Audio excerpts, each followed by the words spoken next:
السلام عليكم ورحمة الله وبركاته اخواني المسلمين، والسلام على من اتبع الهدى من اصدقائي النصارى.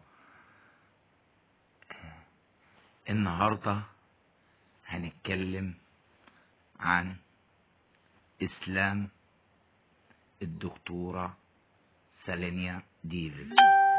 الحمد لله بفضل الله اسلمت لله عز وجل بعد عناء شديد ومجادلة طويلة. الحمد لله هدى الله للإسلام، نسأل الله العظيم رب العرش العظيم الثبات لها. دخلت لها على الخاص، السلام على من اتبع الهدى. يا عم هدى ماتت. قلت لها هدى ماتت علشانك، وانتم مؤمنة بمين؟ قالت لي ما حدش بيضحي عشان حد، هي ماتت عشان نتنت وخلص عمرها.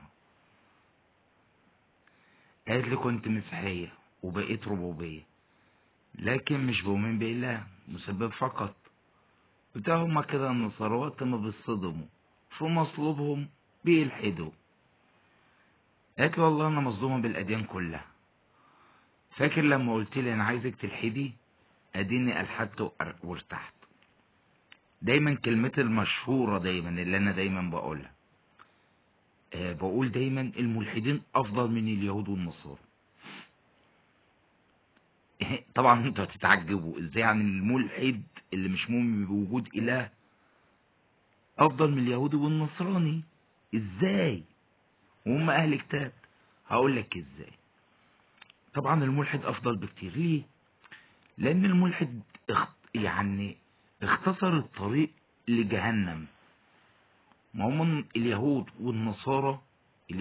والنصارى كده كده داخلين جهنم مخلدين فيها زي الملحد. ما هو الملحد كده كده داخل جهنم مخلد فيها، واليهود والنصارى داخلين جهنم مخلدين فيها.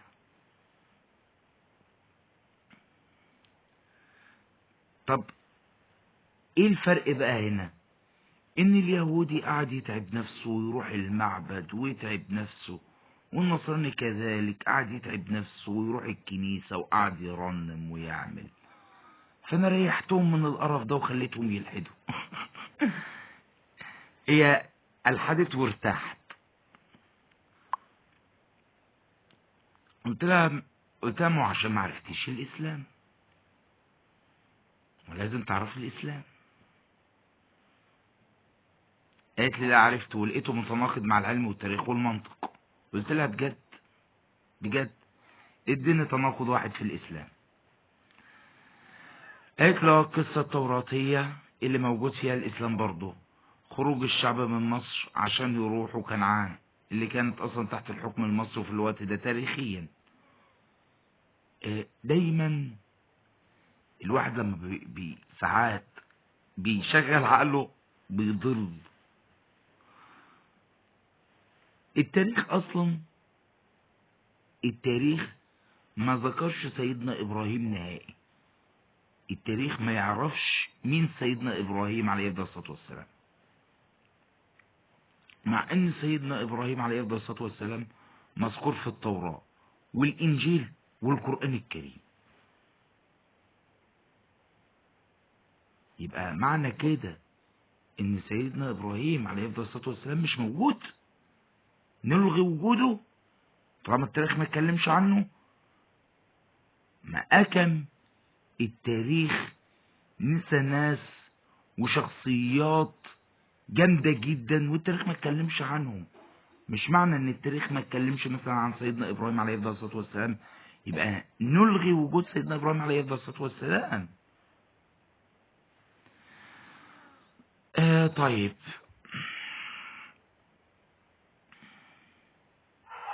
والله رد على حضرتك بمنتهى البساطة. مش معنى ان التاريخ مذكورش فلان، في ناس علماء واعلم من زويل والتاريخ ما يعرفهمش ولا التاريخ ذاكرهم. خلاص بقى، يبقى احنا نقول ايه؟ طالما التاريخ ما ذكرش دولي يبقى دول مش موجودين اصلا. لا موجودين، بس التاريخ ما يعرفهمش. مش معنى ان التاريخ تجاهلهم ننفي وجودهم.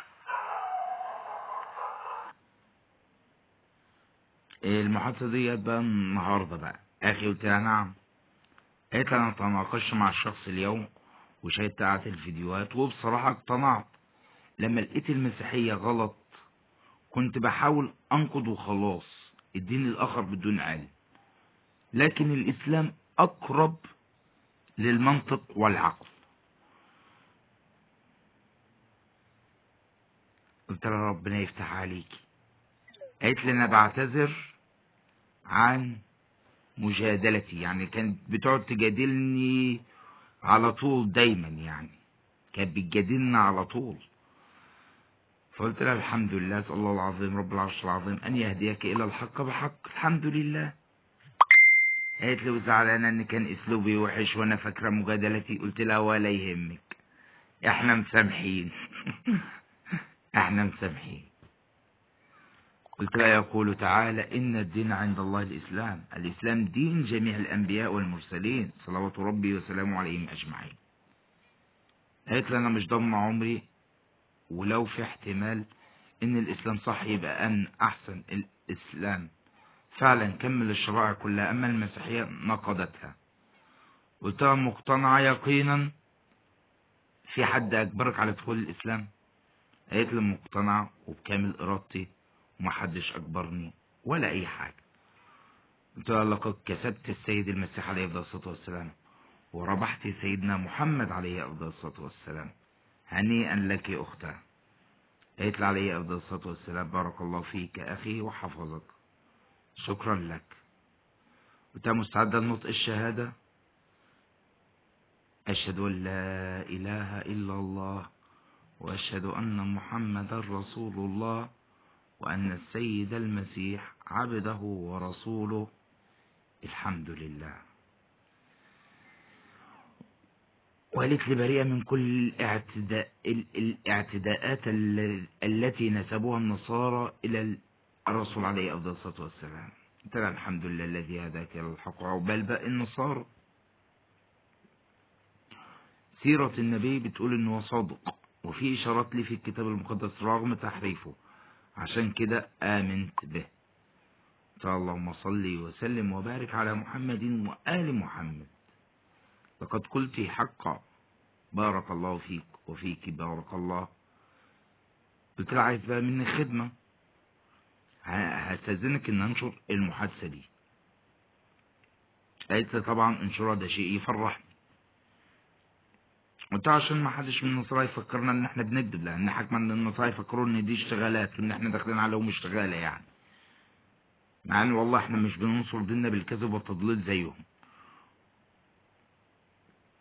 المهم قلت لها ممكن تصور الصلاة على ايدك وتكتب الشهادتين؟ قالت لي كلهم عارفين ان انا كنت مسيحية فعلا وكنت مبشرة كمان، وفي ناس تعرفني واكيد انت عارف كده. انا ايه وانا عارف كده، وكنت بدافع دفاع اعمى، واكتشفت اني ما عنديش علم بالمسيحية الحقيقية اللي مش مبينة غير اوهام المؤمنين بيها. هيقولوا صور من النت، المهم صدق، اللي يصدق يصدق واللي ما يصدقش ما يصدقش، نعمل اللي علينا برضه. قالت لي انا قلت الشهادتين فوق. قلت لها صوري الصليب؟ قالت لي مش حابه. برضه هندخل على صفحتها برضه عشان ايه نتاكد برضه.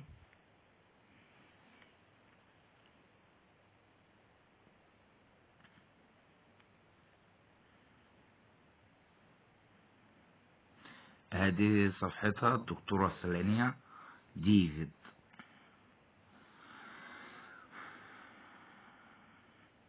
اهي: اسلمت لله، اشهد ان لا اله الا الله وحده لا شريك له واشهد ان محمدا عبده ورسوله وان السيد المسيح عبده ورسوله، بريء من اعتداءات النصارى التي نسبوها له زعما وزورا. هنيئا لك اختنا سلانيا، نسأل الله العظيم رب العرش العظيم ان يثبتك على الاسلام اللهم آمين آمين آمين يا رب العالمين. أقول قولي هذا واستغفر الله العظيم رب العرش العظيم لي ولكم، وجزاكم الله خيرا، والسلام عليكم ورحمة الله وبركاته.